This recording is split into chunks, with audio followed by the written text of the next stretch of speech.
Na cultura, o centro está em toda parte, por Martin Grossmann. Professor, nós acabamos de conversar agora e nessa conversa que tivemos, o senhor fez 3 perguntas muito importantes que o senhor deseja compartilhar com os nossos ouvintes. Quais são essas questões, professor?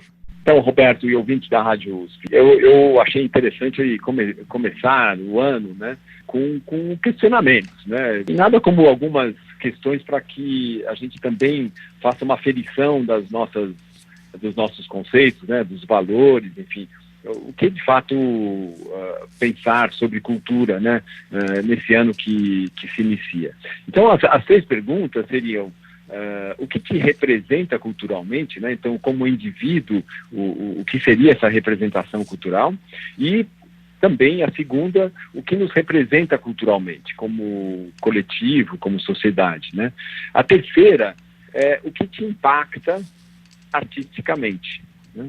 Eu formulei essas 3 questões porque eu tenho feito a primeira pergunta. Eu tenho colocado isso aos meus alunos, né, nos cursos que eu dou na USP, e eu vejo que a primeira, né, é que causa mais dificuldade na resposta. É uma pergunta, a princípio, fácil, né, mas quanto mais a gente pensa sobre ela, né, mais complexa fica a resposta. Mas a segunda é importante porque ela contextualiza a questão, né? Que sociedade é essa? Que cultura é essa na qual vivemos, né?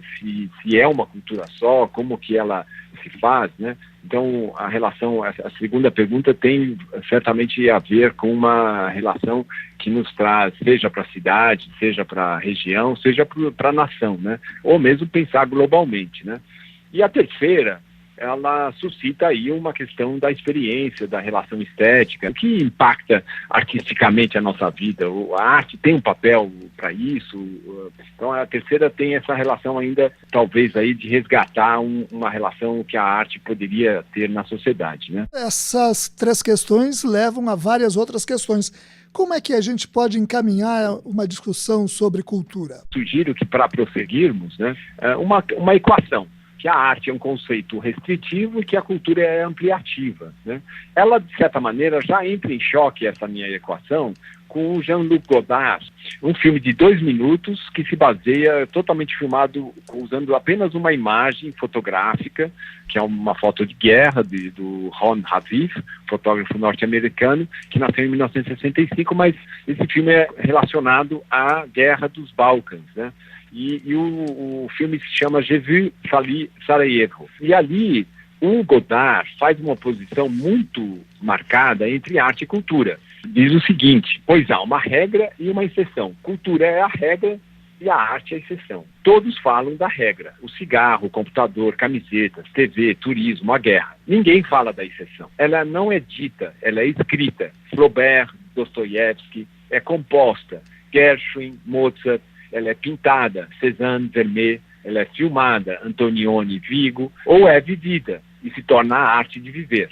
Aí ele cita 3 cidades, né, da Guerra da Bósnia, Srebrenica, Mostar e Sarajevo, e finaliza a regra, que era a morte da exceção. Então, a regra para a Europa cultural é organizar a morte da arte de viver, que ainda floresce. Então, com esse posicionamento, ele deixa claro que a arte é uma forma revolucionária. A arte é um contraponto à regra, a arte demonstra, né, as estruturas dos sistemas culturais, né? Por que eu digo que a arte é um conceito restritivo e a cultura ampliativa? Porque a cultura, ela gera regras, ela gera protocolos, ela gera cânones, mas a arte é um produto de uma cultura.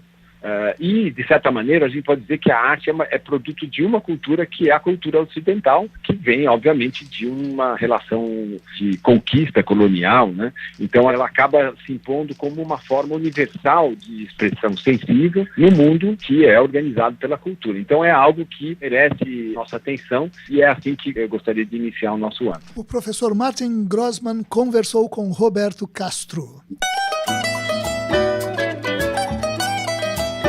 Na cultura, o centro está em toda parte, por Martin Grossmann.